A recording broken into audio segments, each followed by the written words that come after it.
दुर्गा सप्तशती के 10वें अध्याय में शुंभ वध का वर्णन इस प्रकार किया गया है। महर्षि मेधा ने कहा, हे राजन, अपने प्यारे भाई को मरा हुआ तथा सेना को नष्ट हुआ देखकर क्रोध में भरकर दैत्यराज शुंभ कहने लगा, दुष्ट दुर्गे, तू अहंकार से गर्व मत कर, क्योंकि तू दूसरों के बल पर लड़ रही है। देवी ने कहा, हे दुष्ट, देख, मैं तो अकेली ही हूँ, इस संसार में मेरे सिवा दूसरा है ही कौन।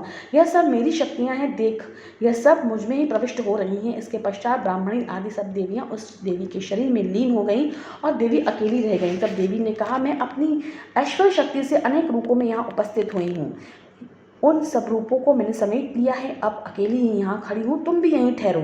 महर्षि मेधा ने कहा, तब देवताओं तथा राक्षसों के देखते देखते देवी और शुंभ में भयंकर युद्ध होने लगा। अंबिका देवी ने सैकड़ों अस्त्र शस्त्र छोड़े, उधर दैत्यराज ने भी भयंकर अस्त्रों का प्रहार कर दिया। देवी के छोड़े हुए सैकड़ों अस्त्रों को दैत्य ने अपने अस्त्रों द्वारा काट डाला। इसी प्रकार शुंभ ने जो अस्त्र छोड़े उसको देवी ने अपने भयंकर हुंकार के द्वारा काट डाला।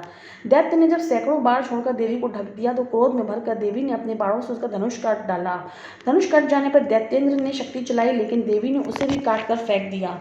फिर दैत्येंद्र चमकती हुई ढाल को लेकर देवी की ओर दौड़ा, किंतु जब वह दैत्य देवी के समीप पहुंचा तो देवी ने अपने तीक्ष्ण बाणों से उसकी चमकने वाली ढाल को भी काट डाला।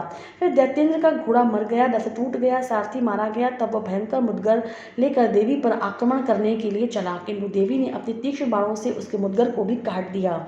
इस पर दैत्य ने क्रोध में भरकर देवी की छाती पर बड़े जोर से मुक्का मारा। देवी ने उसकी छाती पर एक जोर से थप्पड़ मारा। थप्पड़ खाकर पहले तो दैत्य पृथ्वी पर गिर पड़ा, किंतु तुरंत ही वह उठ खड़ा हुआ। फिर देवी को पकड़कर आकाश की ओर उछला और वहां जाकर दोनों में युद्ध होने लगा। वह युद्ध ऋषियों व देवताओं को आश्चर्य में डालने वाला था। देवी आकाश में दैत्य के साथ देर तक युद्ध करती रही। फिर देवी ने उसे आकाश में घुमाकर पृथ्वी पर गिरा दिया।